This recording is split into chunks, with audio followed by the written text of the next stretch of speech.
Hello, मैं आपकी दोस्त सौम्या। हमारा आज का टॉपिक है माँ। माँ के बारे में जितना कहा जाए उतना ही कम है, और माँ को समझने के लिए जितनी बुद्धि का उपयोग किया जाए उतनी बुद्धि कम है। माँ को बुद्धि से नहीं समझा जा सकता, और माँ की महिमा अपरंपार है। अब माँ भारत माता, माता हो गई भाई, भारत माता, भारत माता। उसके बाद में भारत माता, उसके बाद में दुर्गा माता, माता रानी है ना। माता के 9 रूप स्वरूप, माता रानी के 9 रूप स्वरूप सबको पता है। जन कल्याण को फिर भी बताएंगे हम। तो माता की महिमा अपरंपार है। इस पर मुझे एक प्रेरक प्रसंग ध्यान आ रहा है, जो कि मैं जन सामान्य जन कल्याण में इसको शेयर करना चाहती हूँ। एक बार प्राचीन काल में 2 स्त्रियां एक बच्चे को लेकर आईं। बच्चा छोटा था, वो बच्चा होगा 4 महीने का। तो दोनों स्त्रियां जो हैं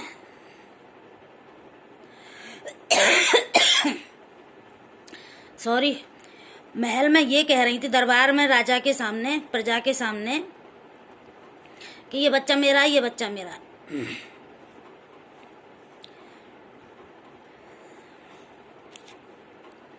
ये तो माना जा सकता है कि एक स्त्री के 4 बच्चे हो सकते हैं, उससे ज़्यादा भी हो सकते हैं, लेकिन ये नहीं माना जा सकता कि एक बच्चे की 2 माँ कैसे हो सकती है। तो बहुत इस पर विचार विमर्श हुआ। तो महाराज ने राजा ने कहा कि इसका फैसला कल होगा, और आप दोनों को यहाँ रहना पड़ेगा दरबार में। उनको दोनों स्त्रियों को रखा गया, क्योंकि बच्चा उनके हाथ में था, और दोनों ही स्त्रियां कह रही थी मेरा बच्चा है, ये मेरा बच्चा है। तो प्राचीन काल में, पहले के ज़माने में जो होते थे ना, पुरोहित होते थे, बीरबल होते थे, और चाणक्य होते थे सलाहकार। तो उन्होंने उनसे विचार विमर्श किया कि भाई ऐसा कैसे हो सकता है, कि राजा तो कुछ समझ ही नहीं पा रहे थे, पर वो तो चाणक्य, पहले चाणक्य भी हुए थे विशेष सलाहकार, और बीरबल का तो जग जाहिर है नाम, बीरबल के बारे में तो बताने की कोई ज़रूरत ही नहीं है। तो फिर उन्होंने कहा कि चलो, उन्होंने एक प्लानिंग की, योजना बनाई, कल बुलाते हैं दोनों स्त्रियों को। दोनों स्त्रियों को बुलाया गया, और दरबार लगता है तो उसमें प्रजा भी होती है, सभी थे वहाँ। तो उन्होंने कहा, जल्लाद था, जल्लाद को बुलाया, इधर आओ। तो जल्लाद आया। महाराज ने कहा इस बच्चे के टुकड़े कर दो। तो जल्लाद आया, उसका तो यही काम है कि भाई उसके टुकड़े कर दो। तलवार उसके हाथ में थी तो कि इसके टुकड़े कर दो इस बच्चे के, ये किसी का बच्चा नहीं है। ये भी कह रही है, राजा कह रहे हैं, ये स्त्री कह रही है मेरा बच्चा है, वो स्त्री कह रही मेरा बच्चा, ये बच्चा किसी का नहीं है। ये बच्चा लड़ाई की जड़ है, इसको मारो। तो जल्लाद जब तक मारता, थोड़ी बहुत देर लगती है, हाथ में तलवार थी उसके, तभी जो है एक जो है स्त्री, एक माँ, वही 2 स्त्रियों में से एक औरत रोने लगी, बहुत जोर से कहने लगी, महाराज ये बच्चा है, इसको मारो मत, बच्चा भगवान का रूप होता है, ये बच्चा इसी स्त्री, इसको दे दो जो इसकी माँ है। मैं हाथ जोड़ती हूँ, आपके पैरों पड़ती हूँ। अच्छा। राजा ने कहा अच्छा, तुम क्या कह रही हो? दूसरी वाली औरत से पूछा। वो कह रही है, अरे महाराज आपका हुक्म कौन टाल सकता है, जो भी आपने कहा है वो आज्ञा पालन तो होगा ही। ये जल्लाद इसका सर, इसको तो मारा गई, मैं क्या कर सकती हूँ महाराज। और जब इस बच्चे की मौत आ गई है तो कोई कुछ नहीं कर सकता। अच्छा। महाराज ने कहा हाँ। तुरंत महाराज ने कहा, अपना फैसला सुनाया, इस स्त्री को पकड़ो और इसको ले जाओ कारागृह में डालो, जाके जेल, वहाँ बंदी गृह में डालो, और ये बच्चा इस स्त्री को सौंप दिया जाए। वो बच्चा उस स्त्री को सौंप दिया गया जिसका था, जो सगी माँ थी उस बच्चे की। तो माँ और बच्चे की, और पहले तो माँ की महिमा अपरंपार है। तो ये प्रेरक प्रसंग था एक माँ के बारे में। और हम अभी चलते हैं 9 देवियों में। 9 दुर्गा माता, कूष्मांडा माता, चंडी देवी, मनसा देवी, इसी प्रकार से 9 देवियाँ। तो माँ की महिमा तो अपरंपार है। अब वो तो मतलब देवियाँ थी, मैं पैरासाइकेट्रिस्ट हूँ तो मैं हर चीज़ का एनालिसिस करती हूँ। तो वो देवियाँ थी चामुंडा माता, कालका माता और पार्वती माता, है ना, और जो है ये तुम्हारा दुर्गा माता, सारी माताएं हैं। तो उसी प्रकार से जब संसार की रचना हुई है तो अब यहाँ पे संसार में वो दुर्गा माता अकेले तो पूरा संसार की माता बन नहीं जाएंगी, वो तो एक ही माता है, सब कहते हैं एक ही माता है दुर्गा माता। उसके बाद में आती है शारदा माता, सरस्वती माता, उसके बाद में आती चंडी देवी माता। तो अब ये संसार में आते हैं तो संसार में तो भाई 9 देवियाँ हैं, तो ये सारे संसार को थोड़ी संभाल लेंगी, है ना। तो संसार में फिर भाई वही किया गया कि जो है बहुत सारी माताएं जो हैं उनकी उत्पत्ति की गई, है ना। स्त्री में जितनी शक्ति होती है, नारी शक्ति स्त्री में जितनी होती है शायद किसी में नहीं होगी। और ये बहुत बड़ी भूल है। मैं थोड़ा वर्तमान स्थिति पे आती हूँ। इस समय हम संसार में बोल रहे हैं और संसार की भाषा बोल रहे हैं। तो जितनी मतलब स्त्री में शक्ति है, जितनी स्त्री में क्रिएशन है, ये संसार में जितना भी क्रिएशन दिखाई दे रहा है ये सब स्त्री की ही बदौलत है।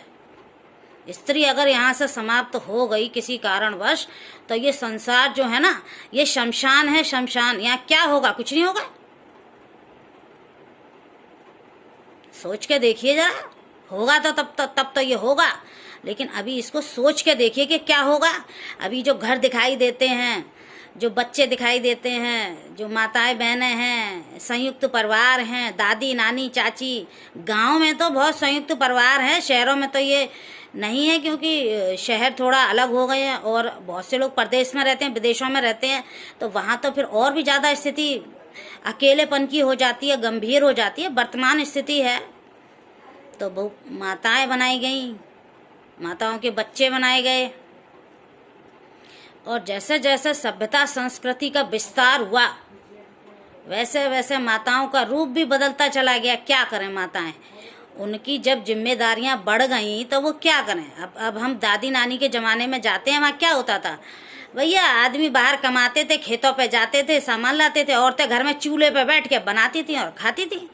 चूँकि मेरा ये वीडियो जो है ना ये जन कल्याण के लिए है, ये उनके लिए नहीं है।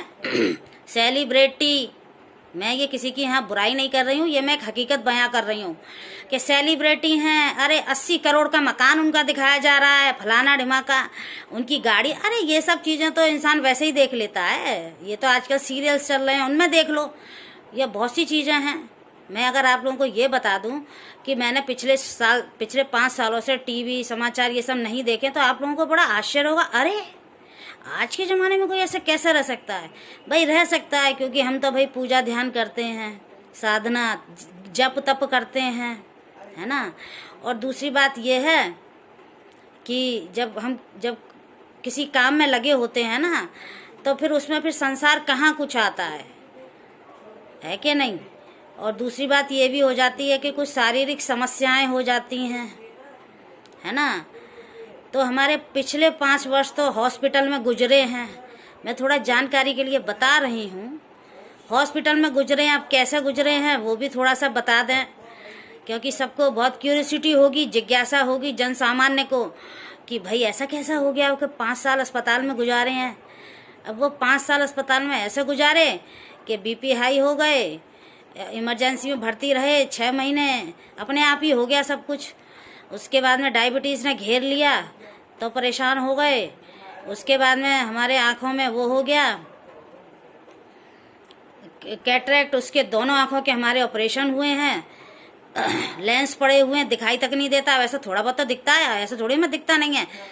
और हम मतलब बताओ कितनी, अगर आप मेरी ये बात समझनी है तो आपको मेरे पिछले सारे वीडियोस की सीरीज़ देखनी पड़ेंगी एक बार। वैसे आपकी इच्छा आप कितनी बार देखते हैं तो उससे आपको पता चलेगा कि हाँ मेरी क्या स्थिति है। और जो है पढ़ना लिखना तो मेरा सब बंद ही हो गया क्योंकि मेरे लेंस पड़ गए आंखों में। अभी भी मैं लेंस का चश्मा लगाती हूँ, अगले 5 सालों तक मेरा यही हाल रहेगा। उसके बाद में थोड़ा सा ही बुखार चला था ना, अभी शॉर्ट में बता रही हूँ, वो भी मुझे हो गया। तो सिर से लेकर पैर तक हर चीज़ मतलब बिल्कुल ही बकवास हो गई। अब मैं क्या बताऊँ। कहते हैं अपने सुख बताओ, दुख मत बताओ किसी को। लेकिन चूंकि जन कल्याण के लिए तो मैं कुछ छुपाऊंगी भी नहीं। जन कल्याण है भाई, जन कल्याण फैमिली है मेरी, मैं उन्हीं के लिए ये सब कर रही हूँ, है ना।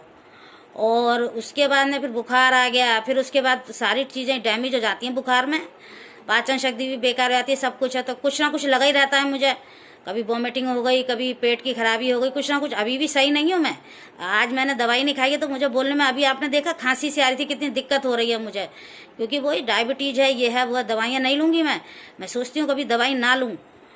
तो मैं ये बात है कि संसार में शरीर किस तरीके से मतलब वो हो रहा है, मतलब विनाश हो रहा है शरीर का। ये देखिए आप, दवाई ना लूँ तो दिक्कत शुरू हो जाती है, डायबिटीज़ की, बीपी हाई की, ये है वो है, कई सारी समस्याएं। लेकिन उसके बावजूद भी मैंने अपना काम ख़त्म नहीं करा, मेरा काम जारी है जन कल्याण का। तो ऐसा ही होता है। अब दवाई खाऊंगी इस वीडियो के बाद में, लेकिन मैं आप लोगों के लिए, जन कल्याण के लिए, जब तक मैं हूँ शरीर से जिंदा इस संसार में, तब तक मैं जन कल्याण के लिए ये सब करती ही रहूँगी। लोग कहते हैं इससे कमाई होती है, ये होता है। अरे कमाई वमाई क्या करना, जन कल्याण का काम है। आप लोगों को ज्ञान होगा, आप लोग अपनी आत्मा का विकास करेंगे, अपने मन का विकास करेंगे, आप अपने मन की शुद्धि करेंगे, आपके प्राण शुद्ध होंगे, मुझे बहुत अच्छा लगेगा। और मुझे क्या करना है, क्या कोई मैं वो थोड़ी खा के आई हूँ अमरौती, जो कहते हैं अमर मूल, मैं हमेशा जिंदा रहूंगी। मैं कैसे जिंदा रह सकती हूँ, मेरा भी तो नाशवान शरीर है। तो बस जन कल्याण के लिए सब कुछ। आज का वीडियो इतना ही, बाकी का अगली सीरीज में। धन्यवाद।